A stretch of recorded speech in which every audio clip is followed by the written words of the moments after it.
विरोधी पक्षनेते अंबादास दानवेंसाठी भाजप आणि शिवसेना प्रयत्न करत असल्याचं पाहायला मिळतंय, कारण अंबादास दानवेंना फोडण्याचे जोरदार प्रयत्न देखील सुरू आहेत। छत्रपती संभाजीनगर लोकसभेसाठी उभं करण्याचे प्रयत्न सुरू असून शिवसेना भाजपला वैतागून अंबादास दानवेंनी फोन बंद केलाय।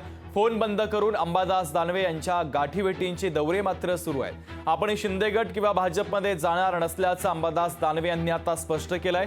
भाजप शिवसेनेच्या वतीने फोडण्याचे प्रयत्न सुरू असल्याचं देखील अंबादास दानवे यांनी ऑफ द कॅमेरा म्हटलेलं आहे। त्यांना विचारा तुम्ही, मी कुठे जाणार म्हटलं स्वतः, ते म्हणत असतील येणार, मी कुठे जाणार म्हटलं। मी तर आत्ताही सांगतो ना, मी आता स्पष्ट केलं सुरुवातीला, मी शिवसेना प्रमुखाच्या विचाराचा आणि उद्धवजींच्या नेतृत्वाखाली काम करणार असेल, शिवसैनिक आहे।